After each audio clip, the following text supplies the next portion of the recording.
Our age could be defined in many ways, one of which is definitely the age of privacy, or the loss of privacy, as it were.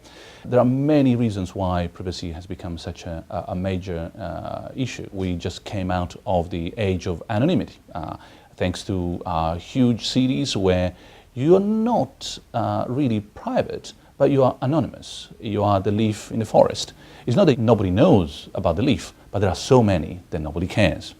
If you read Sherlock Holmes in London, Dr. Jekyll and Mr. Hyde in Edinburgh, you can see that that's the time when we started acquiring a sense of anonymity, that the big city, you can be anyone and nobody knows. Now, coming out of that moment in human history, of course, the immediate reaction, the cold shower that we got through digital technologies that all of a sudden were monitoring us in every step, tailoring services to our own information flows and so on, was kind of shocking. So part of the shock is cultural because of what came before.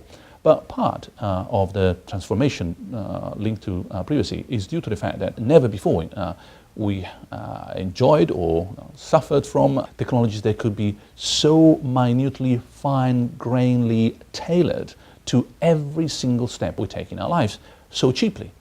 The right to be forgotten is a misnamed debate that we are having, especially in Europe, on the right to have some links removed when they refer to personal information that is legally available online from the search engine. The European Court of Justice decided about that particular case and gave some very, very broad lines of action, but it left unspecified a number of specific issues. Who has the right to ask, for example, for the removal of links?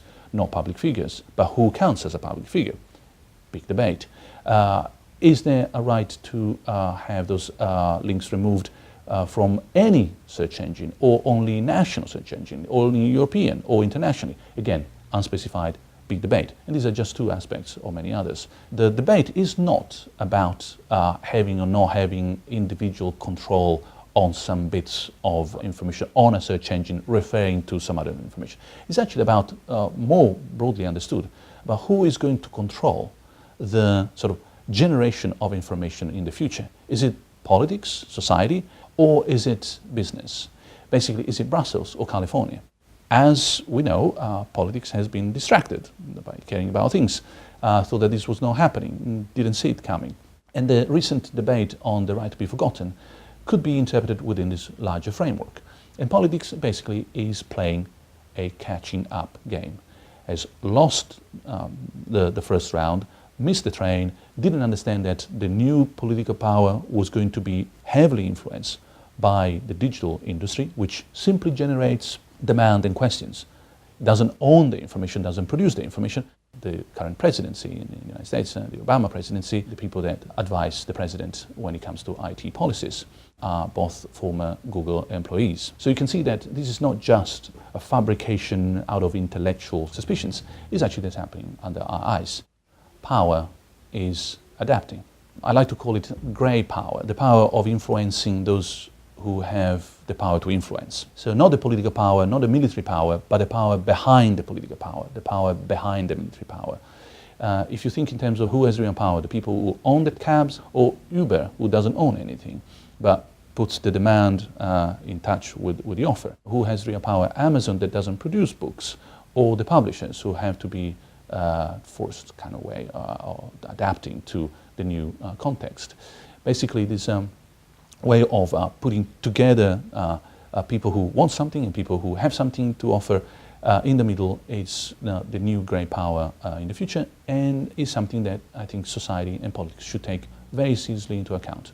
When things change dramatically, the temptation, almost irresistible, is to go faster, think faster, act more quickly.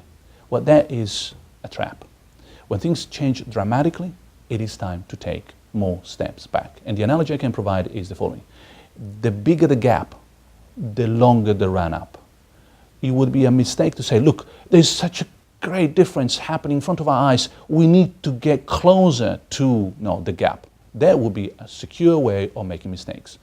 If there was a time in recent human history where we needed more reflection, more thinking, and therefore deeper thinking and slower thinking, so that the future will be something that we are proud of and that future generations will be thankful that we planned that way, well, this is the time. So the message is, think more deeply, think more carefully, don't rush